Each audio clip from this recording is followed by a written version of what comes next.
In 2019, Kenya allowed Uganda to export 90,000 metric tons of sugar into the country. Although Kenya has a deficit of over 200,000 metric tons of sugar, it banned sugar from Uganda because there were concerns that cheap sugar from other countries was repackaged and exported to Kenya. Today, Minister of Trade Amelia Chambadi, Betty Maina, Kenya's Cabinet Secretary for Industrialization, Trade Enterprise and Development, and Foreign Affairs Minister Oryem Okello have signed bilateral agreement to improve trade between two countries, grappling with tariff and non-tariff trade barriers.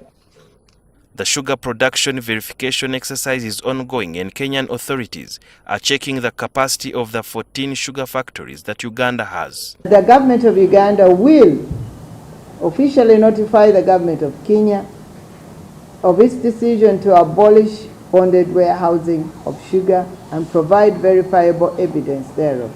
Kenya's Secretary for Industrialization explained what the verification exercise entails. In diplomacy or in negotiations, nothing is agreed until everything is agreed. So we might have visited some factories yesterday, met with a few of the proprietors, but we haven't visited 14 factories. So we've seen cane, we've seen stocks of sugar, we've seen a crushing process, but one would need to be able to establish that out of this factory, the amount of produce is consistent with the amount of inputs.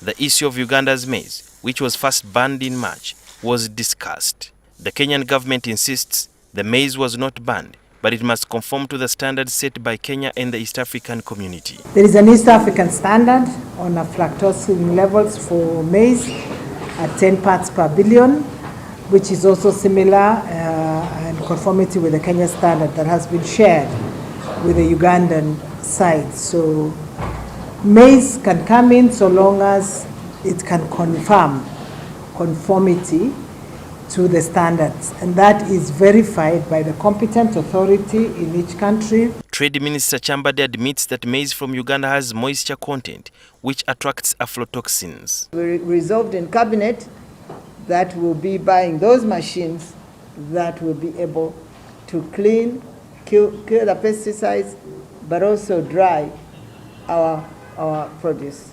And our focus is also going to be on value addition. In 2019, Kenya conducted a verification exercise on the milk from Kenya to ascertain the origin, but the exercise was not successful. Now the Kenyan government is going to carry out another verification exercise of Uganda's milk processing facilities. There was a very rapid increase in milk exports from Uganda to Kenya 3 years ago, over a period of 3 years. And it's also important for Uganda to confirm that all this milk originates from Uganda and does not arise from reconstitution of powder milk that has come from elsewhere. The price of milk in Western Uganda now stands at 1,000 shillings per litre. Kenya had banned all milk coming from Uganda, citing the fact that they were not sure whether the volumes that were growing were all coming from Uganda, and therefore they are conducting a 2-month verification exercise to ascertain whether the volumes were from Uganda or not. It is also hoped that if the ban is lifted, maybe the farmer out there, especially the cattle keepers, could realize better proceeds from milk sales.